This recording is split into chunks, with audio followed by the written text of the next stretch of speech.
Olá, pessoal do ensino médio, tudo bem com vocês? Espero que sim, espero que estejam todos bem em casa com segurança, certo? Bom, nós vamos continuar falando de cultura, só que dessa vez nós vamos emergir no cenário da cultura popular brasileira. Vamos lá? O que a gente entende por cultura popular brasileira? Vai ser tudo aquilo produzido pelo povo brasileiro. Essa produção pode ser influenciada por crenças, costumes, fazeres herdados de seus antepassados e também pelas vivências e necessidades das influências atuais. A cultura popular é a identidade de um povo. Nós vamos abordar aqui nesse tema da nossa videoaula hoje a cultura popular brasileira. Mas você pode falar de cultura popular mexicana, cultura popular da Itália, cultura popular da África do Sul. Você pode falar de cultura popular de qualquer povo. Por quê? Porque, como já vimos lá no início das nossas videoaulas, que cultura popular vai ser tudo aquilo produzido por aquele povo, que está ali no mesmo espaço geográfico, falando a mesma língua e tendo os mesmos costumes e crenças. Tudo bem? Então vamos lá. Os componentes da cultura popular brasileira. Eu peguei alguns aqui, a gente poderia estender isso ad eterno, tá? Porque é muita coisa. Mas vamos pegar os que estão mais comuns no nosso dia a dia, certo? Que é a literatura oral, o artesanato, brinquedos e brincadeiras. Há uma diferença porque brinquedo vai ser o objeto, a bola, o peão, a boneca de pano, e a brincadeira vai ser a ação, o jogar a bola, o brincar com a boneca de pano, o rodar o peão, tá? Culinária, hábitos e costumes, músicas e danças e religião também.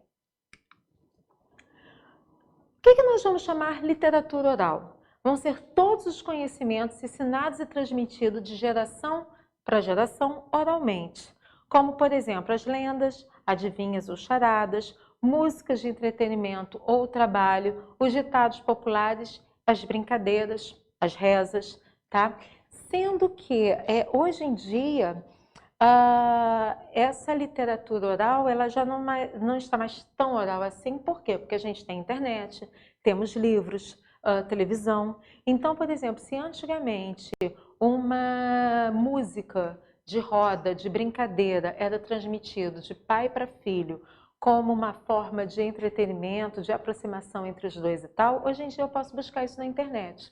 Antigamente, todas essas fases da literatura oral que nós estamos vendo aqui, elas eram não apenas uma forma de entretenimento, de brincadeira, de aproximação entre gerações, mas também uma forma de aprendizado, de conhecimento, tá? Por exemplo, as lendas para as primeiras culturas era você explicar o que estava acontecendo ao seu redor, tá? De uma maneira poética, de uma maneira dentro da imaginação. Então, por exemplo, você tem nas três culturas, a cultura do europeu, a cultura africana e a cultura indígena, você tem a lenda da sereia, né? Aquela que é metade mulher, metade peixe.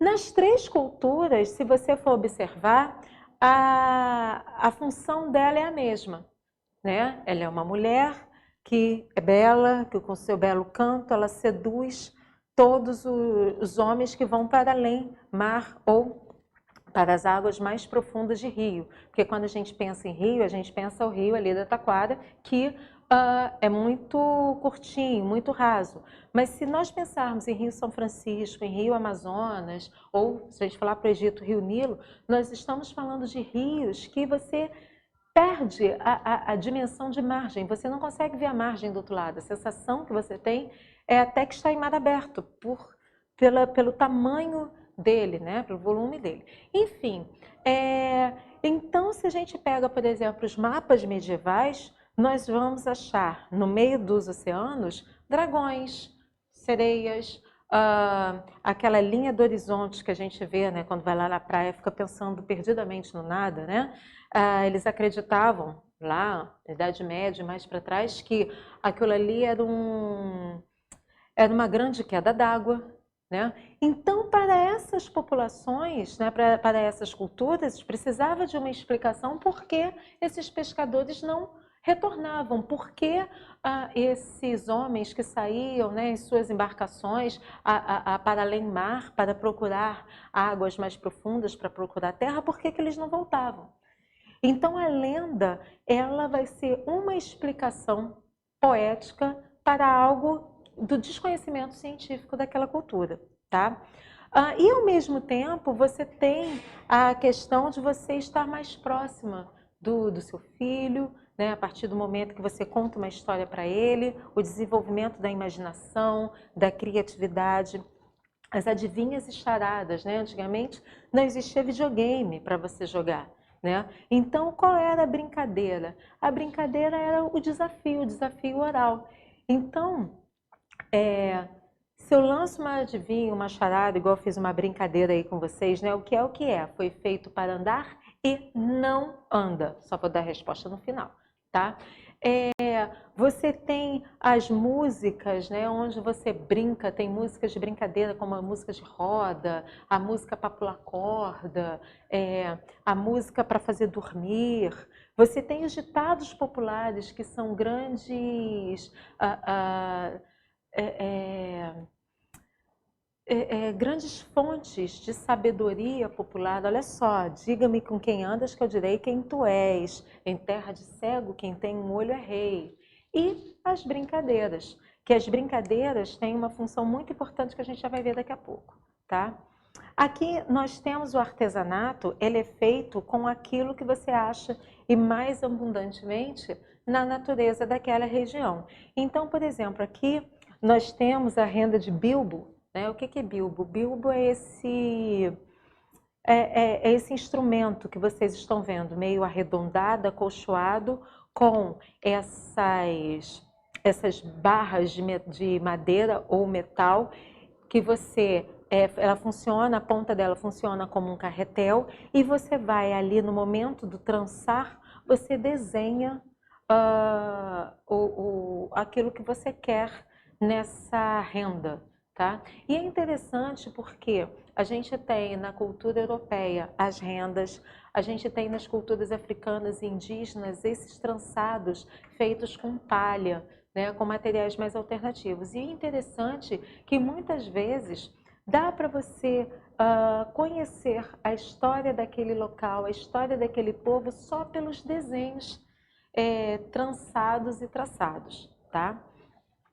Aqui embaixo, né, tem a irmã gêmea da minha boneca Maria, que eu mostrei para vocês numa das nossas aulas online, né, que são bonecas do Vale do Jequitinhonha, barro, né, a fonte de artesanato lá é o barro. E nesse modelo que eu mostrei para vocês, que eu estou mostrando aqui para vocês e que eu mostrei numa das aulas online, você tem a ciranda, você tem a brincadeira de roda. Na imagem ao lado, você tem as garrafas do Nordeste que são feitas de areia, né? Areia colorida e que retrata toda a paisagem. Aqui, essas especificamente que vocês estão vendo, né? Retrata a paisagem no geral, as praias, seus elementos, o coqueiro, barco à vela, mar, sol, mas você tem garrafas de areia que são verdadeiras pinturas, verdadeiras fotografias do local. E tem de vários tamanhos, feitos, né, desde chaveirinho até garrafas maiores.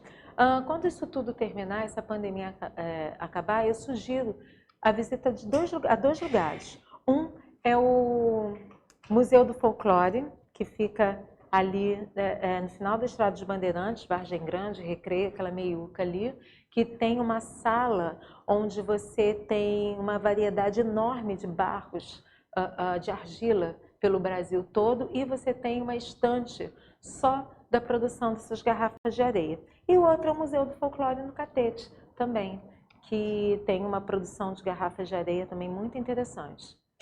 Aqui o Museu do Recreio, entre Recreio e Vargem Grande, é Museu Casa do Pontal, tá, pessoal? Dá para visitar pela internet também. Enfim, aqui você tem os brinquedos e brincadeiras, que são momentos de aprendizagem e socialização. Vai ser um exercício da criatividade, né? Um momento onde a criança está ali no seu lúdico, e o adulto também, tá? Porque adulto feliz brinca, adolescente também. tá? Então, você tem nas brincadeiras uma outra questão em toda e qualquer cultura que vai ser as definições dos papéis. Há algum tempo atrás, os meninos brincavam com bolinha e carrinho. Por quê? Porque era o universo adulto dele. E as meninas com as panelinhas, as bonecas. Por quê? Porque era o universo adulto das meninas. Com o passar do tempo, né, a partir do momento em que homens e mulheres, né, houve uma redefinição desses papéis, então a mulher também passou a trabalhar fora, a mulher passou a ter profissões masculinas e o homem passou a também cuidar do universo da casa. Hoje em dia você quase não tem mais essa brincadeira é de menino ou essa brincadeira é de menina. Essa brincadeira é brincadeira e é para ser brincada por todo mundo. Então aqui a gente tem as bolinhas de gude, brincadeiras de roda, que você tem uma infinidade delas, uma infinidade de piques, os balanços, né? A bonequinha de pano. Uma coisa interessante, né? Algum tempo atrás as bonequinhas eram apenas representantes da mulher europeia. Então as bonequinhas eram brancas e loiras. Hoje em dia você já tem uma diversidade de bonecas, né? Você já tem bonecas negras, você já tem bonecas com cara de mulheres indígenas, você tem bonecas falando da diversidade do nosso povo. Parte boa do negócio, né? Comida. Então a culinária. Você tem essa culinária feita não só apenas pela tradição, né, dos povos.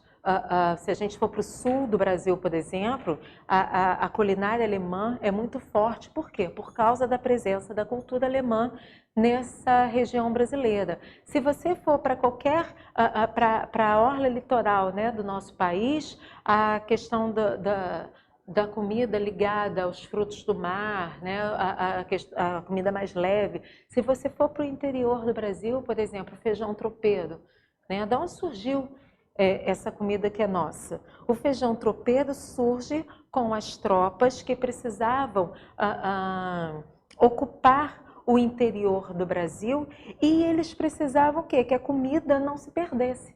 Como é que a comida não se perde? Com sal. Então você coloca essas carnes mais salgadas no feijão, mistura com farinha, que é a base do feijão tropeiro, e você tinha uma comida mais forte, uma comida que alimentava e uma comida que durava, né, o tempo de viagem, certo? E de fácil preparo também, que é uma coisa importante. Então aqui, por exemplo, tem algumas comidas típicas do Nordeste.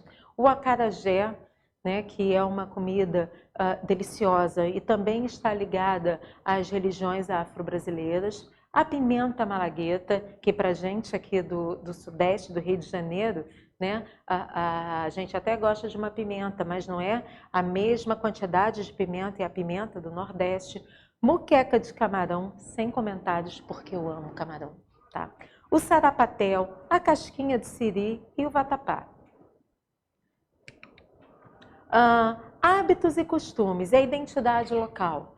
É muito difícil você ir para uma casa de praia, por exemplo, e não achar uma rede nessa casa de praia. O chimarrão, que é a bebida típica do sul do Brasil, e é muito comum você estar caminhando, igual aqui é comum a pessoa estar com um cafezinho, ou até mesmo com um sorvete, um picolé, é muito comum você chegar lá no sul e as pessoas estarem com sua garrafa de chimarrão, né, sentada nos lugares públicos tomando chimarrão, que além de ser uma bebida que aquece, tem a questão cultural. A música, né, as rodas de capoeira, o nosso samba,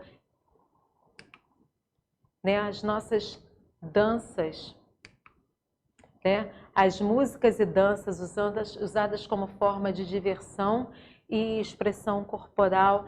E cada música, cada dança vai ser a expressão daquela localidade. Se a gente for para o Nordeste, por exemplo, você tem uma infinidade de músicas e danças e ritmos. Se você for para o Norte, você vai perceber uma fortíssima influência indígena. Inclusive, tem na nova música do Norte, a aparelhagem tupinambá. O que é isso? É você pegar toda a questão eletrônica, né, de aparelhos de som e o batuque do funk e tal, e colocar para tocar as músicas típicas do norte, né? A Gabi Amarantos, por exemplo, é uma das personalidades que a gente conhece aqui na região sudeste, que faz esse tipo de música, tá?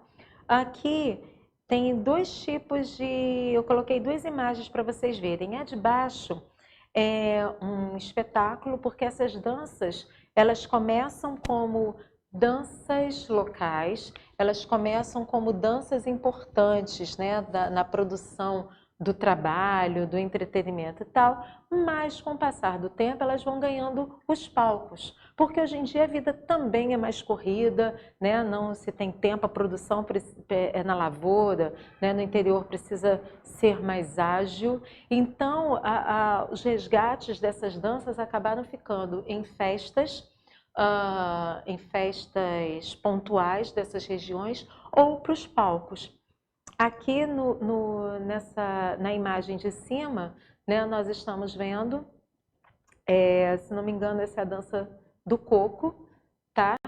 E embaixo nós estamos vendo a festa da uva, onde inclusive as pessoas que estão assistindo estão sendo convidadas para poder pisar a uva numa maneira simbólica, tá? Como era feita antigamente, certo?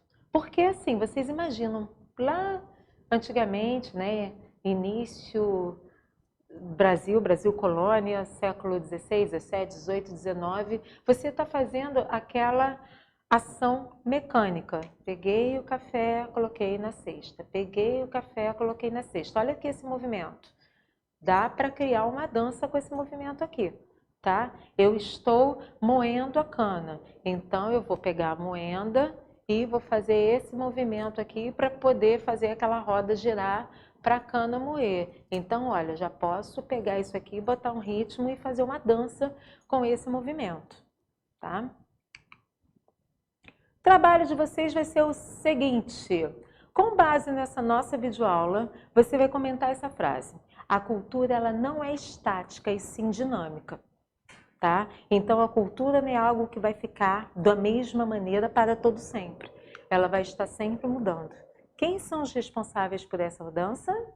Então, vocês vão escrever para mim. Segunda parte do trabalho, vocês vão assistir esse vídeo e vão responder as perguntas.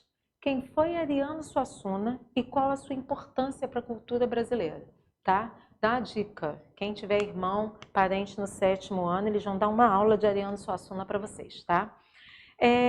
Nessa reportagem especial, ele vai questionar uma reportagem do jornal, né, afirmando que a arte brasileira não tem apenas 500 anos de história.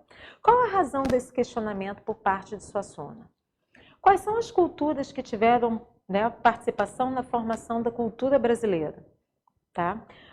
O que a sua geração pode fazer para que a cultura brasileira seja preservada? Que no final do vídeo, o Ariano Suassuna ele faz um apelo para que você não deixe a nossa cultura morrer. E o que você pode fazer para que a nossa cultura ela se perpetualize? Tá?